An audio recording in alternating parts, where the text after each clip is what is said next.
नमस्कार। आज हम बात कर रहे हैं इंग्लैंड बनाम भारत चौथे टेस्ट मैच की, जो मैनचेस्टर में हुआ। जी हाँ, 27 जुलाई को जो खत्म हुआ। और काफी कुछ हुआ उस मैच में। बिल्कुल।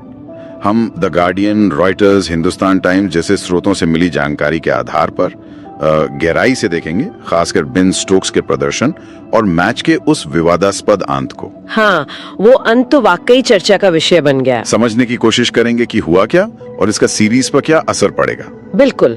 देखिए, ये मैच ऐसा था जहां स्टोक्स का हीरोइज्म भी था और फिर वो विवाद भी। उनका ऑलराउंड प्रदर्शन तो मतलब कमाल का था। हाँ, इंग्लैंड ने पहली पारी में 669 रन बनाए, जो उनका 5वां सबसे बड़ा टेस्ट स्कोर है। और इसमें स्टोक्स का बड़ा हाथ था।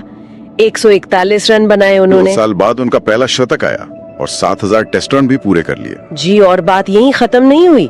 गेंदबाजी में भी 5 विकेट चटकाए उन्होंने। अच्छा, ये तो जबरदस्त ऑलराउंड प्रदर्शन हो गया। हाँ, और ऐसा करने वाले वो पहले इंग्लैंड कप्तान बने। एक ही टेस्ट में शतक और 5 विकेट, कुल चौथे इंग्लिश खिलाड़ी। तो प्लेयर ऑफ द मैच बनना तो तय था। बिल्कुल। और इंग्लैंड को 311 रन की भारी बढ़त मिली थी। लग रहा था मैच उनकी मुट्ठी में। लेकिन फिर आया 5वां दिन और भारत ने गजब की वापसी की। हाँ, शुभमन गिल ने सीरीज का अपना चौथा शतक लगाया। शानदार फॉर्म में हैं गिल। बिल्कुल। और फिर रविंद्र जडेजा और वॉशिंगटन सुंदर, उन दोनों ने तो कमाल ही कर दिया। नाबाद शतक दोनों के और 200 से ज्यादा रनों की वो अटूट साझेदारी। जी हाँ, भारत 425 पर 4 विकेट, मैच ड्रॉ हो गया।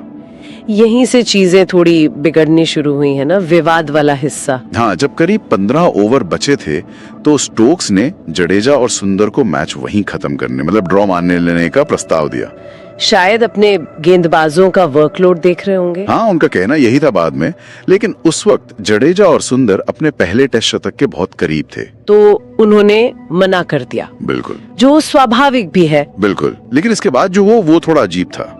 स्टोक्स ने पार्ट टाइम गेंदबाज हैरी ब्रुक को गेंद थमा दी और ब्रुक ने फिर वो लगभग फुल टॉस गेंदें फेंकनी शुरू कर दी। जी। और जब जडेजा और सुंदर ने अपने शतक पूरे किए तो स्टोक्स और ब्रुक समेत कई इंग्लिश खिलाड़ियों ने तालियां नहीं बजाईं। ये खेल भावना के लिहाज से थोड़ा अटपुता लगा। और सिर्फ इतना ही नहीं, मैच खत्म होने पर स्टोक्स ने शुरू में जडेजा से हाथ मिलाने से भी परहेज किया। बाद में मिलाया, लेकिन बिना नजर मिलाए।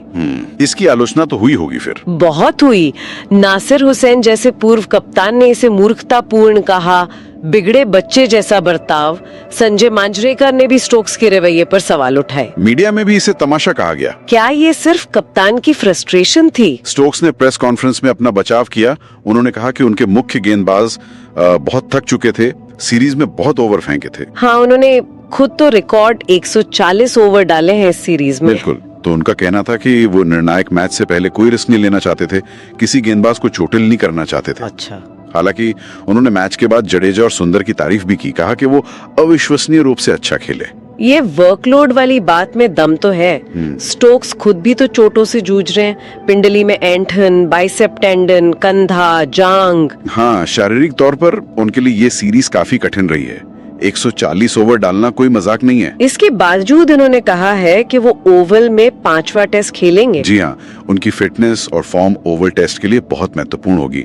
सीरीज अभी 2-1 से इंग्लैंड के पक्ष में है। तो ये मैनचेस्टर की घटना ने स्टोक्स की कप्तानी पर भी सवाल खड़े कर दिए कुछ हद तक। हाँ, और इसी बीच भारतीय कोच गौतम गंभीर ने अपने खिलाड़ियों का बचाव किया है और उन्होंने टेस्ट में इंजरी सब्स्टिट्यूट नियम लाने की बात कही है। अच्छा, शायद इसी बढ़ते शारीरिक बोझ को देखते हुए।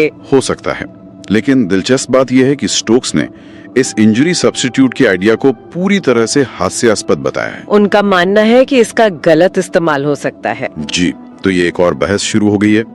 तो कुल मिलाकर मैनचेस्टर टेस्ट स्टोक्स के शानदार व्यक्तिगत प्रदर्शन के लिए याद रहेगा, लेकिन उस पर ये विवाद का साया भी पड़ गया। बिल्कुल। अब सारी नजरें ओवल पर टिकी हैं, जहां सीरीज का फैसला होगा। और ये हमें सोचने पर मजबूर करता है, क्या किसी खिलाड़ी का मैदान पर असाधारण प्रदर्शन खेल भावना से जुड़े सवालों को ढक सकता है? सही सवाल है। और दूसरा ये कि जिस तरह खिलाड़ियों पर शारीरिक दबाव बढ़ रहा है, क्या टेस्ट क्रिकेट में वाकई चोट के विकल्प जैसे नियमों पर अब गंभीरता से सोचने का वक्त आ गया है? ये कुछ सवाल हैं जिनके जवाब शायद भविष्य में मिलें।